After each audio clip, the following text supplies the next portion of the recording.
Hi, again, it's Betty from the Big Pink Chair. I am going to start out, this is my very first episode. I'm going to do some housekeeping things first before we get started here. First of all, I want to apologize for, in my intro video, which you may have seen, I said that Natalee Holloway had been found, and actually her remains have not been found, but we do know what happened to her, sadly. And also Madeleine McCann, I pronounced her last name wrong, which brings me to my next comment. I will, from time to time, pronounce people's names wrong, so let me apologize ahead of time. I don't do it intentionally, but, I will do it, I'm sure. And my dog is a little agitated this evening, so you may hear her bark from time to time. I don't know if my pets have spring fever or not, but the cats are agitated, the dog is agitated, everybody's agitated. So you may hear the dog and or see the cats. I wanted to start out my channel with a story that took place decades ago. It's a missing persons little boy who got kidnapped from a park in California. And I wanted to start with this because, spoiler alert, it has a very interesting ending and also some really, I think, great advice from his niece at the end of the journey. So I'm going to introduce you to Luis Armando Albino. Now, I have first heard of this story from a podcast called True Crime Squad. It's hosted by sisters Katie Weaver and Christy Brower. They are fabulous. They're funny. They're entertaining. They have a podcast and a YouTube channel, True Crime Squad. They post Mondays, Tuesdays, Wednesdays, and Thursdays. And let me tell you, on Friday, Saturday, and Sunday, I miss them a lot. So shout out to Katie and Christy and True Crime Squad for not only bringing this case to my attention, but also entertaining me for several nights during the week. You guys have got to find them and you've got to subscribe. They are so good. Okay, hopefully when I learn how to edit better and do all the stuff that they're so wonderful at, my channel will be as great as theirs. All right, well, back to Luis, right? Luis Armando Albino was a boy who was abducted from a California park in 1951. And he was at the park, which was a little ways from his home in California, playing with his older brother, Roger. Now, at the time that Luis went missing, he was 6 years old. The park was in Oakland, California, and he was lured away by a woman who promised to buy him some candy. So he got in her car and they drove off, and he was not seen again. State and federal authorities searched extensively for Albino in the wake of his disappearance, but couldn't find him or his remains. All the while, his mother, Antonia Albino, who had moved the family from their native Puerto Rico just the year before, never gave up hope that he was alive. She visited the police's Missing Persons Bureau to press for information almost daily at first, then weekly, then monthly, then eventually annually. The family renewed their search 15 years after the kidnapping, when Albino would have been 21. They made multiple trips to Puerto Rico because that's where his mother felt that he had been taken. But nothing ever turned up in Puerto Rico either. This is a rare situation when a boy disappears and doesn't eventually show up, alive or not. Oakland Police Lieutenant Dominique DeFrea told the Oakland Tribune in 1966, "I'd give an awful lot to find out why." It took 7 decades to begin to unravel the mystery. Earlier in 2024, long after their mother had died and his case had grown cold, it was Albino's niece who finally found him.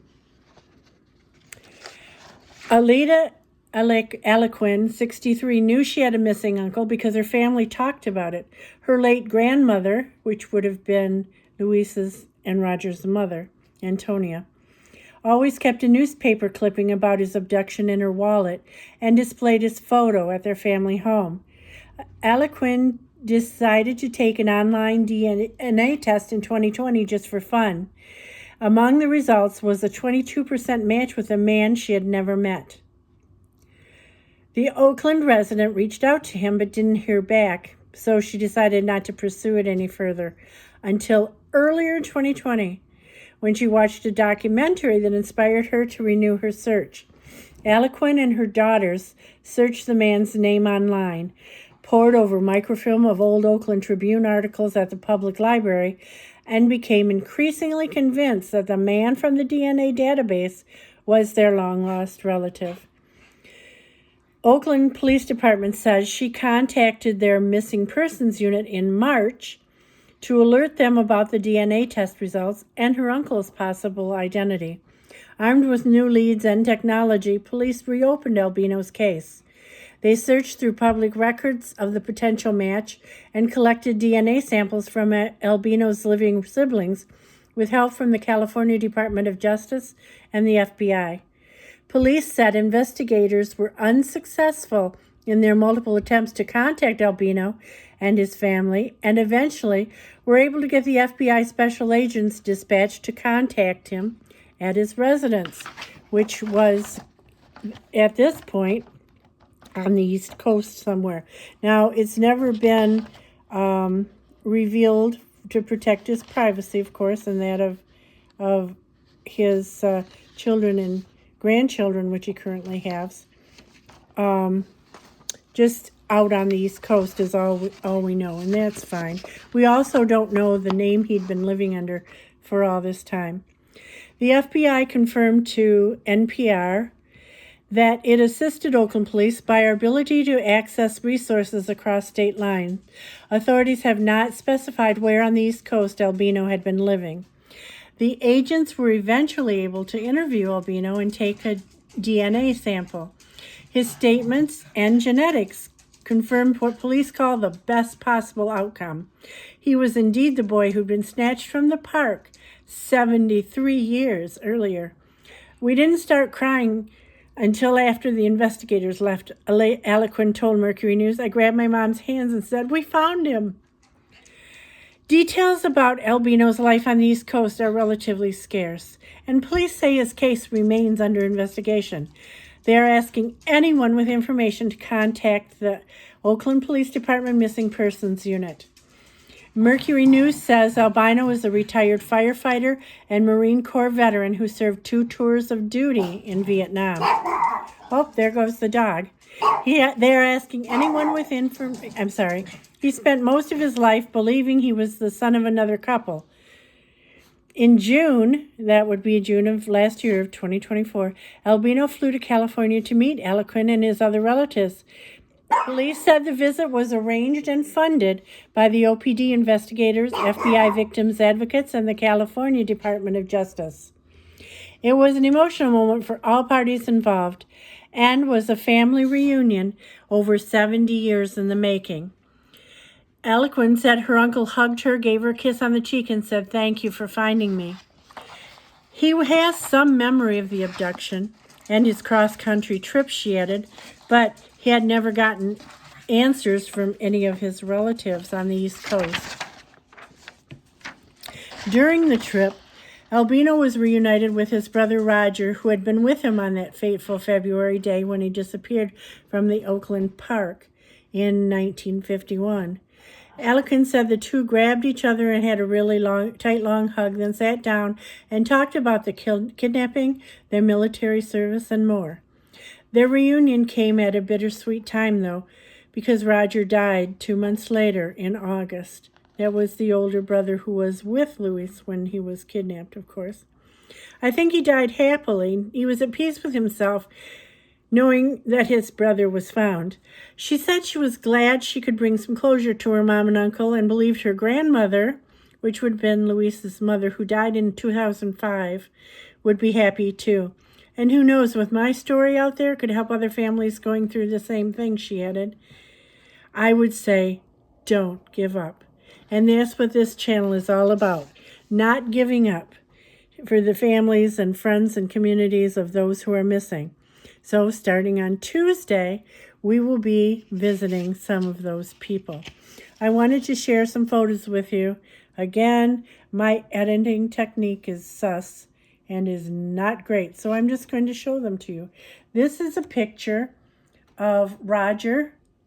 He's the tall guy, an older brother, and Louis, taken about the time of Louis' disappearance in 1951.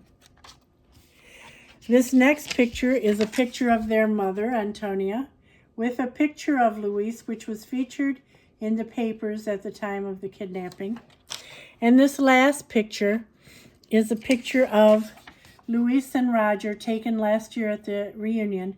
Roger unfortunately passed away a couple of months after this photo was taken.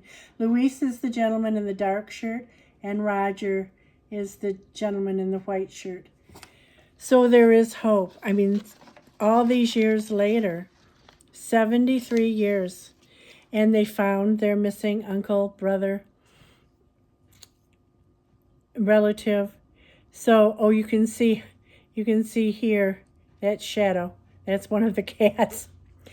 So there's hope for others who are missing, and we want to bring to light those who haven't had a voice in some time, or maybe not really much of one at all. So come on, let's, starting on Tuesday, take a look at some people who are among the missing. And I'm going to close now with thanking you, asking you to subscribe, hit that thumbs up like button, but most importantly, share my videos.